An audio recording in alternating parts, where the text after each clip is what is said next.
Good morning friends. আজকে চলে এসেছি আমার ছাদের বাগানে। দেখো কুমড়ো হয়েছে, দেখো আমার বাগানের গাছে কতগুলো হয়েছে। দেখো এইখানে একটা হয়েছে, ওইখানে একটা দেখতে পাওয়া যাচ্ছে, এইটা একটা, দেখো এইখানে একটা হয়েছে, আর এইখানে একটা মাচায় ধরে আছে, আর এই দেখো এইখানে একটা হয়েছে। এই কুমড়োটা মনে হচ্ছে একটু পেকেছে, এবার এটা কাটার মতো হয়ে গেছে। এই হলো আমার কুমড়ো বাগান। এরপরে দেখো লেবু হয়েছে, দেখো গাছে, এই দেখো পাতি লেবু। গাছটা লাগাবার পর ভাবছিলাম হবেই না, কিন্তু দেখো প্রায় 5 বছর পর গাছে ফল এসছে। কি সুন্দর লেবু ধরেছে। এরপরে দেখো ফুল গাছ দেখাই তোমাদের।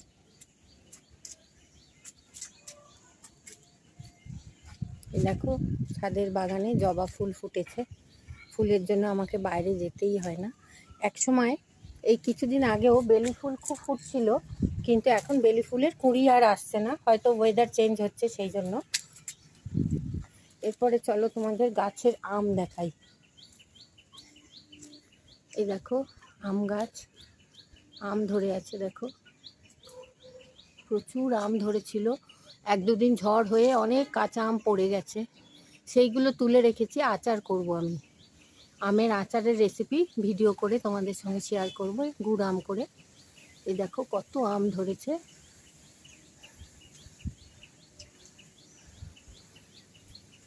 দেখো কত আম, ঘন একদম আম হয়ে আছে। এই দেখো পুঁই শাক হয়েছে, দেখো বাগানে দেখেছো, এক একটা পাতা বেশ বড় বড় হয়েছে। দেখো এক একটা পাতার সাইজ দেখো, একদম জলে বৃষ্টি হয়েছে 2 দিন, দেখো এক একটা পাতার সাইজ। দেখো পুঁই শাক হয়েছে। কুমড়ো গাছ তো তোমাদের দেখালামই, কুমড়ো ঝুলে আছে। এছাড়া এই দেখো লাউ, লাউ শাক, লাউ শাক হয়েছে। এখানে দেখো পালং শাক হয়েছে, পালং। এটা না শশা গাছ, শশা গাছে ফুল এসছে, ছোট্ট ছোট্ট শশা এসছে। এই ফুলগুলোর নিচে খুব ছোট্ট শশা এসছে, কিন্তু এখন আর একটু বড় হলে তোমাদেরকে ওটা দেখাবো আমি। এছাড়াও দেখো আমার কলমি শাক হয়েছে। পুঁই পালং দেখালাম, এ দেখো কলমি শাক হয়ে আছে। চলো এবার আমি কুমড়োটা কেটে নিই। দেখো চলে এসছি, গাছ থেকে তুলে রান্না করার একটা আলাদা মজাই। দেখো এই দেখো কেটে নিলাম, প্রথম কুমড়োটাই পারলাম, একটু দাগ হয়ে গেছে। এই দেখো কুমড়োটা মনে হচ্ছে একটু কাঁচা ছিল, এখন লাল লাল হয়েছে, তাই জন্য এটা আজকে রান্না করব পুঁই শাক দিয়ে। চলো পুঁই শাকও একটু তুলে নিই। এই দেখো এই পাতাগুলো একটু বড় বড় হয়েছে, এই পাতাগুলি আমি তুলে নিচ্ছি।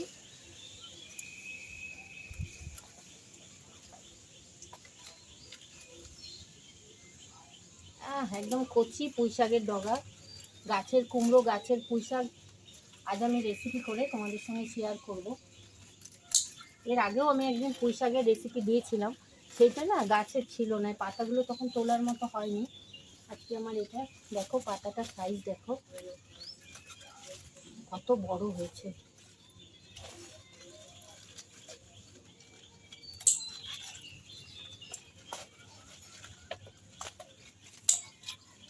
চলো যেটা কাটলাম আজকে আমার রান্না হয়ে যাবে, আবার অন্যদিন আমি গাছের সবজি তুলে তোমাদের সঙ্গে শেয়ার করব।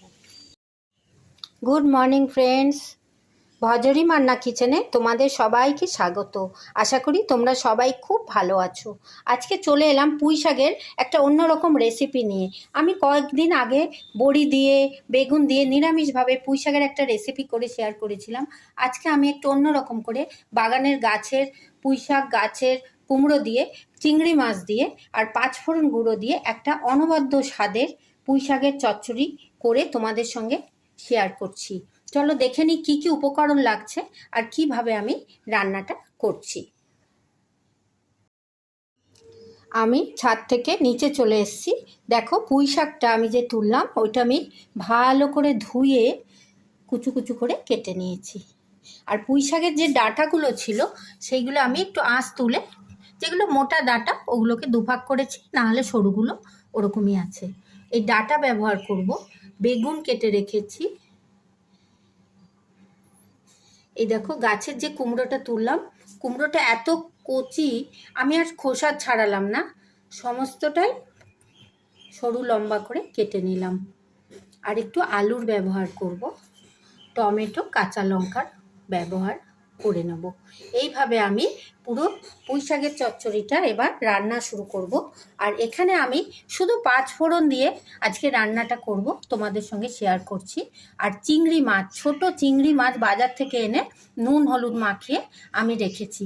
আজকে আমি পুঁই শাকের চচ্চড়ি চিংড়ি মাছ দিয়ে করে তোমাদের সঙ্গে শেয়ার করছি। চলো আমরা রান্নাটা আস্তে আস্তে এবার শুরু করি। পুঁই শাকের চচ্চড়ি করার জন্য আমি গ্যাসের উপরে একটা প্যান বসিয়ে দিয়েছি, তার মধ্যে আমি একটু 5 ফোড়ন দিয়ে দিচ্ছি। এই 5 ফোড়নটা আমি শুকনো খোলায় একটু পিষে নেব। দেখো 5 ফোড়নটা, এটা কিন্তু আমার পুঁই শাকের চচ্চড়ির মেন ইনগ্রেডিয়েন্টস মশলার। এ দেখো একটু আওয়াজ হচ্ছে, এই পর্যায়ে আমি এটাকে ঢেলে নিচ্ছি। 5 ফোড়নটা আমি একটু ভালো করে শুকনো খোলায় ভেজে নিয়ে সরিয়ে দিলাম। এবার আমি ওই প্যানেই একটু সর্ষের তেল দিয়ে দিলাম। সর্ষের তেলটা খুব ভালো করে গ্যাসের ফ্লেমটাকে একদম কমিয়ে দিলাম, দিয়ে আমি চিংড়ি মাছগুলো দিয়ে দিলাম ভাজার জন্য। চিংড়ি মাছগুলোতে নুন হলুদ মাখিয়ে রেখেছিলাম, এগুলোকে আমি একটু ভালো করে ভেজে নেব। চিংড়ি মাছগুলো লাল লাল করে আমি একটু তেলের মধ্যে সাঁতলে নিলাম। এবার আমি চিংড়ি মাছগুলোকে ঢেলে নিচ্ছি।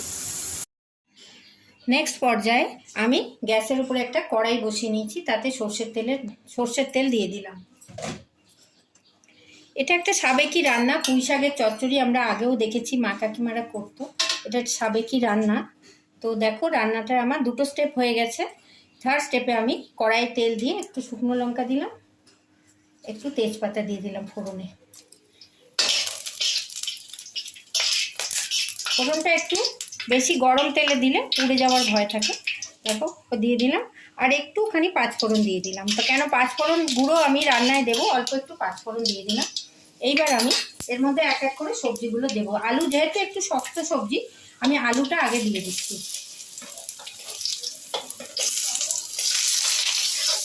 আলুটা আমি একটু ভাজা ভাজা করে নেব। এর মধ্যে আমি একটু নুন হলুদও দিয়ে দিচ্ছি, আলুটা যাতে নরম হয়ে যায়। একটু নুন দিয়ে দিলাম, একটু হলুদ দিয়ে দিলাম। আলুগুলো আমি সরু লম্বা করে কেটেছি, বেশি মোটা মোটা কাটিনি, যাতে বেগুন কুমড়ো একটু নরম সবজি তো, যাতে ওর সঙ্গে ভালো করে নরম হয়ে যায়। তাও আমি আলুটা আগে একটু নেড়ে নিচ্ছি, এটা আমি একটু ভেজে নিচ্ছি। এবার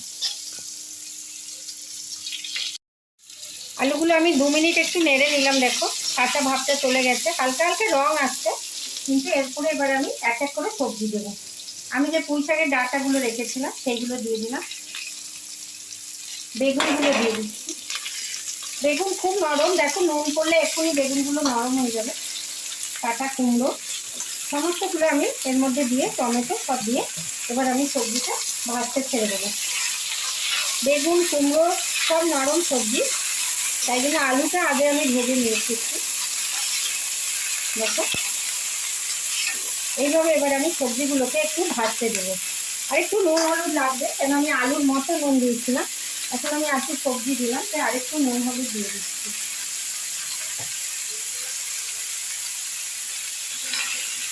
পরে আবার দেখে নিয়ে দেবো, নাহলে আবার বেশি হয়ে যেতে পারে। আমি মাছ ভেজে রেখেছি, চিংড়ি মাছ, তাতেও নুন আছে, তাই আমি অল্প অল্প করেই দিচ্ছি। দেখো এই সব সবজিগুলো এবার খুব ভালো করে আমি ভাজবো। একটা ঢাকার সাহায্যে আমি এটা একটু নরম হতে ছেড়ে দিলাম। দেখে নিই আমার সবজিটা কতটা সেদ্ধ হলো।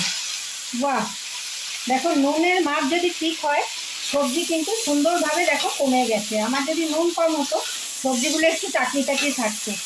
আমার নুনের মনে হয় মাপটা ঠিক আছে, সবজিগুলো দেখো সেদ্ধ হয়ে গেছে।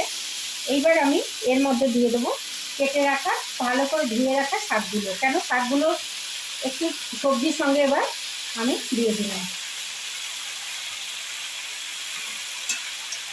ভালো করে কেটে ধুয়ে আমি চচ্চড়িতে শাকটা ব্যবহার করলাম।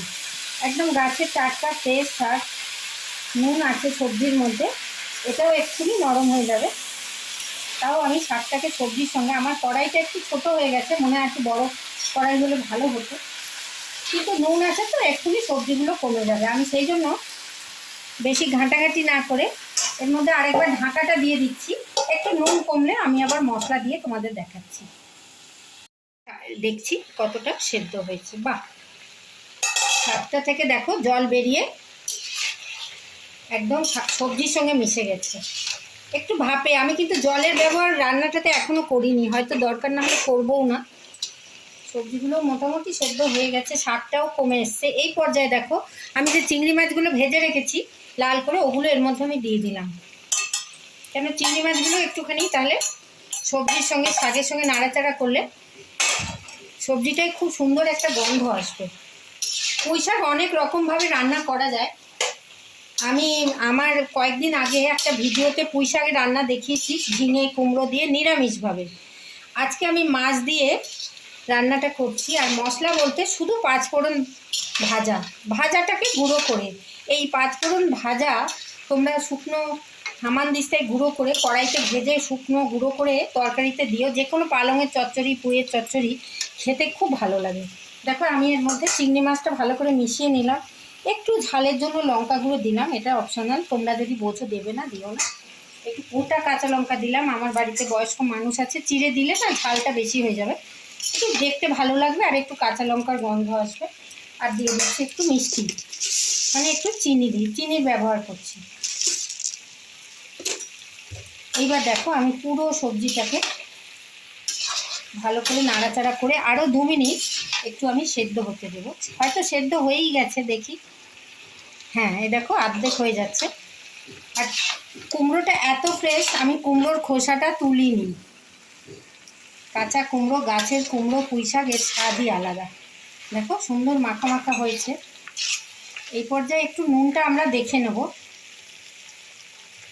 নুনটা একটু আমি টেস্ট করলাম, একটু কম লাগছে। আমি একটু নুন টেস্ট করে তোমরা দিও, কেন সবজিতে নুন থাকে, মাছে নুন থাকে, তাই জন্য আমার একটু কম লাগলো, আমি আরেকটু নুন দিলাম। আমি কিন্তু জল দিইনি, জলের ব্যবহারের দরকারও নেই। সবজি আর শাকের জলে পুরো চচ্চড়িটা দেখো খুব সুন্দর রান্না হয়ে যাচ্ছে। সব সেদ্ধ, বেগুনগুলো দেখো কত বড় বড় ছিল, একদম গলে গেছে। আমি এটা ভাপে আর 2 মিনিট রাখছি, তারপরে এটাকে আমি ঢেলে নেব। 2 মিনিট, প্রায় 3 মিনিট মতো আমি সবজিগুলো আর একটু রান্না করে নিলাম।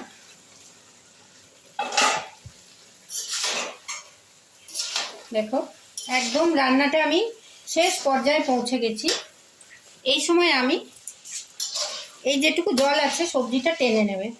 এই পর্যায়ে আমি যেটা পাঁচফোড়নটা গুঁড়ো করে রেখেছিলাম, শুকনো কড়াইতে ভেজে হামানদিস্তায় দেখো গুঁড়ো করে রেখেছিলাম, সেইটা আমি একটু একটু করে এবার তরকারিটার ওপরে দিয়ে দিলাম। একটা অনবদ্য গন্ধ আসছে, খুব সুন্দর। তোমরা এটা ঘরে করে দেখো, এরকম পাঁচফোড়ন বাটা দিয়ে যে কোনো শাক তরকারি, পুঁই শাক, পালং শাক, অন্য কোনো মশলা ইউজ না করে, জিরে ধনে, ওটা তো আমরা মাছ মাংসই দিই, শাকে শুধু পাঁচফোড়নের গুঁড়ো পাঁচফোড়ন দিয়ে করে দেখো, খুব সুন্দর গন্ধ আসছে, খুব ভালো লাগবে। আর তাতে যদি একটু চিংড়ি মাছ পড়ে, আজকে যেমন আমি চিংড়ি মাছ দিয়ে একটু করলাম রান্নাটা। সবজিগুলো দেখো একদম সেদ্ধ হয়ে গেছে আমার, একদম শেষ পর্যায়ে। এবার আর আমি এটা শুকাচ্ছি না, আমি এটাকে গ্যাসটাকে বন্ধ করে স্ট্যান্ডিং টাইম 5 মিনিট রেখে আমি এটাকে ঢেলে নিচ্ছি। আমি পুঁই শাকের চচ্চড়িটা কড়াই থেকে একটা থালায় ঢেলে নিয়েছি। দেখো কি সুন্দর দেখতে হয়েছে, গাছের পুঁই শাক, গাছের কুমড়ো, তার সঙ্গে চিংড়ি মাছ। এই অনবদ্য স্বাদের পুঁই শাক চচ্চড়ি চিংড়ি দিয়ে তোমরা একবার ঘরে ট্রাই করো, আর গরম ভাত দিয়ে খেয়ে দেখো, খুব সুন্দর খেতে লাগে। যদি আমার এই রান্নাটা তোমাদের ভালো লাগে, অনেক লাইক শেয়ার কমেন্ট করো, সাবস্ক্রাইব করে বেল আইকন প্রেস করো, যাতে আমার সব রান্না তোমরা দেখতে পাও। কোন বন্ধু কোথা থেকে দেখছো জানাতে ভুলো না। যারা আমার পুরনো বন্ধু তাদের জানাই অনেক শুভেচ্ছা ও ভালোবাসা, আর যারা আমার নতুন বন্ধু তাদের জানাই আমার চ্যানেলটাকে সাবস্ক্রাইব করার অনুরোধ। সবাই খুব ভালো থেকো, সুস্থ থেকো, ধন্যবাদ।